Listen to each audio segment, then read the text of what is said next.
Iran America இடையிலான மோதல் தீவிரமடைந்துள்ள நிலையில் ஹார்முஸ் ஜலசந்தி வழியாக நடைபெறும் கப்பல் போக்குவரத்து பாதிக்கப்படும் அபாயம் அதிகரித்துள்ளது. இதன் தாக்கம் இந்தியாவின் எரிசக்தி இறக்குமதியிலும் பிரதிபலித்துள்ளதால் இந்திய எண்ணெய் நிறுவனங்கள் மாற்றுக் கடல் வழிகளை பயன்படுத்தும் நிலை ஏற்பட்டுள்ளது. முன்னதாக ஹார்முஸ் ஜலசந்தியில் ஏற்பட்ட பதற்றம் காரணமாக கச்சா எண்ணெய் மற்றும் எல்பிஜி விநியோகத்தில் சிக்கல் ஏற்பட்டது. இதன் விளைவாக சிலிண்டர், பெட்ரோல், டீசல் விலைகள் உயர்ந்து அத்தியாவசிய பொருட்களின் விலையும் அதிகரித்து பொதுமக்களின் அன்றாட வாழ்க்கை பாதிக்கப்பட்டது. கடந்த மாதம் இரு நாடுகளும் போர் நிறுத்த ஒப்பந்தத்தை எட்டியதால் நிலைமை சீராகும் என மக்கள் சற்றே நிம்மதியடைந்தனர். ஆனால் மீண்டும் மோதல் வெடித்துள்ளதால் ஹார்முஸ் வழித்தடம் மீண்டும் பரபரப்பை கிளப்பியுள்ளது.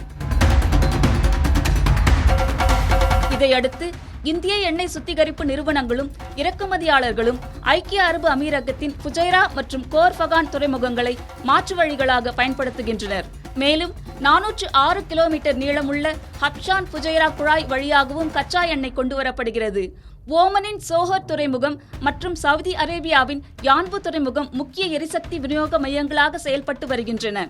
ரஷ்யாவுக்கு அடுத்தபடியாக இந்தியாவுக்கு அதிக அளவில் கச்சா எண்ணெய் வழங்கும் நாடுகளான சவுதி அரேபியா மற்றும் ஐக்கிய அரபு அமீரகம் கூடுதல் துறைமுக வசதிகளை ஏற்படுத்தி விநியோகத்தை உறுதி செய்ய முயற்சித்து வருகின்றன. இருப்பினும் இந்த மாற்று வழிகளும் குறிவைக்கப்படலாம் என ஈரான் எச்சரித்துள்ளது. இதற்கிடையில் உலக சந்தையில் பிரெண்ட் கச்சா எண்ணெய் பேரல் ஒன்றின் விலை $85.52 வெஸ்ட் டெக்சாஸ் கச்சா எண்ணெய் $80 உயர்ந்துள்ளது.